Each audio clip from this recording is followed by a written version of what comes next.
Today, there were a few cards also released. So let's talk about those really fast. First off, where's the one that Pot Washer put out? This is the one that I'm like super hype about.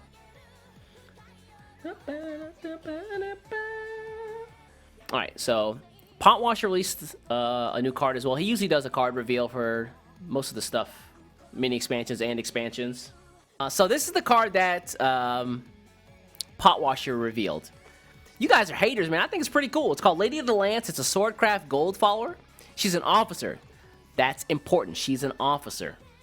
For folks who are unaware, Swordcraft has two kinds of followers, like the officers and commanders, and their effects kind of like, you know, synergize with each other.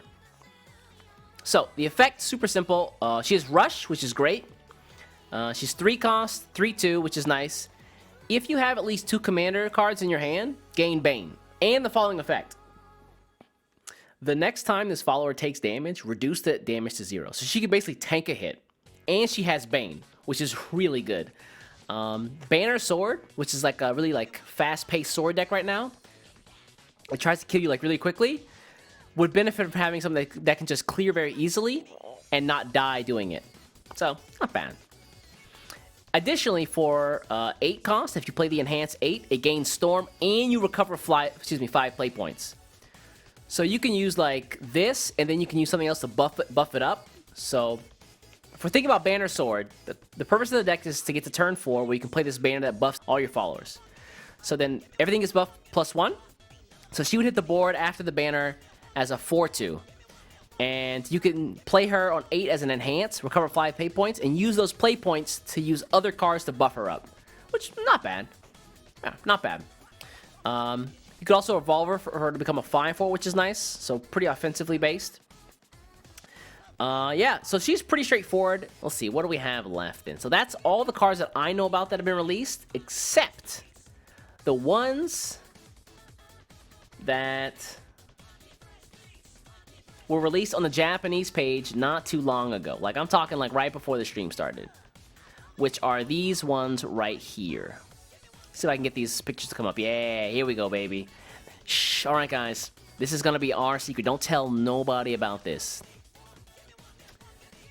So these are the good ones. So this is a new Runecraft Legendary for the mini expansion, whose effect is pretty maddening. Because it's kind of useful for Natura Rune. I guess it could also be useful for Earth Sigil, but pretty much Natura Rune. So, again, 2 costs, 1/1 legendary. It's Rune, and the effect is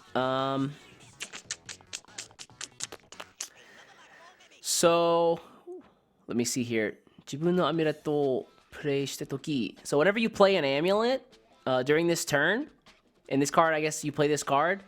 If you play 1 amulet, give this card +1/+1. If you play 2 amulets, draw a card. Additionally, draw a card. And then if you play 3 amulets within the turn, deal 3 damage to your... Hold on a second. Yeah, so deal 3 damage to your opponent, to the leader, as well as all the followers on your opponent's side of the board. So, like, if... I don't know, turn... What is this, 2 cost? Turn 5, if you could just drop trees, you could just wipe an opponent's board. It buffs itself, draws a card, and it basically like wipes the board for the opponent. Man, did Natura Rune really need more help? Did it really? I don't know of anybody who asked for this. Are Natura Rune players not satisfied yet? Just winning on 7? Come on, man.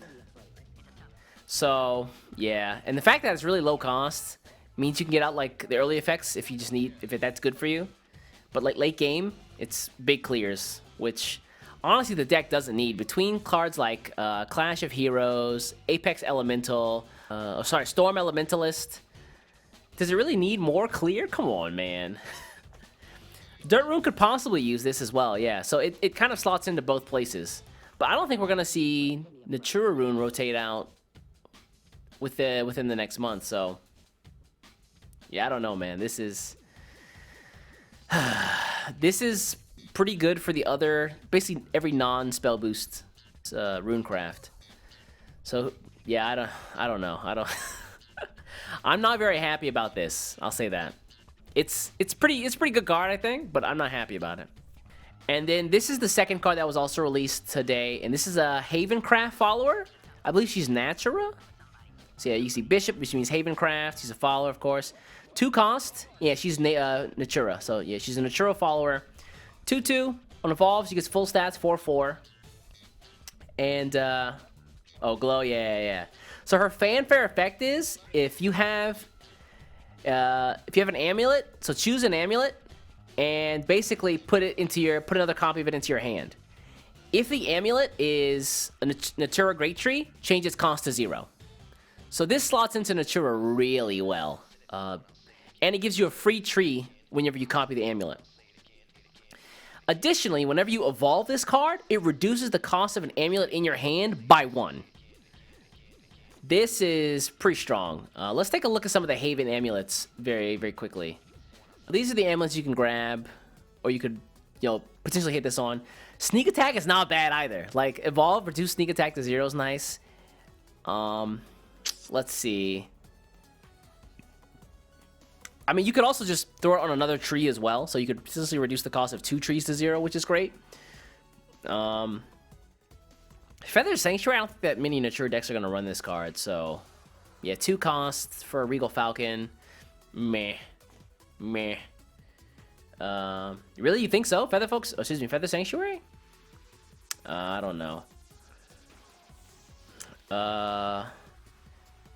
Actually, there's not many. Huh. Oh, that's what it was. Okay. So, guys, I was thinking about a follower. Hold on a second. Let me...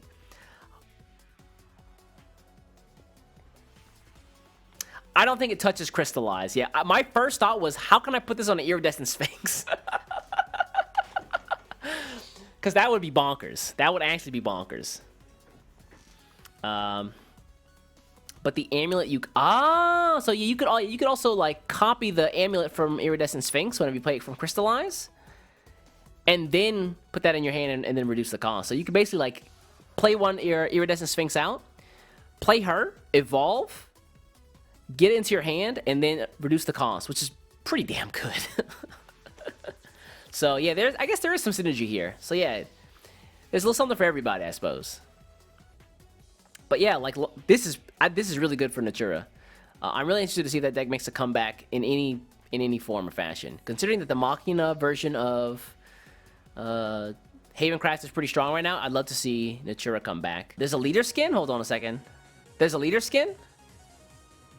Ionia leader comes with a special emblem and sleeves. So yeah, I'm okay with this not being a thing. That's fine. I'm out. Give me a dude leader, please. Please, we have enough of this. Give me the roly-poly Mark 1 as a leader. I don't want the lowlies. I want the buff-ass dudes. Give me Gene Starwind from Outlaw Star as a leader, and I'll lose my shit. I'll flip my table. This was voted. Yeah, I know. Feels bad. Give me a Gene Starwind leader. Give me any cool-ass dude. He Who Wants Rock leader will be tight as well. I don't need Ionia. Come on, man.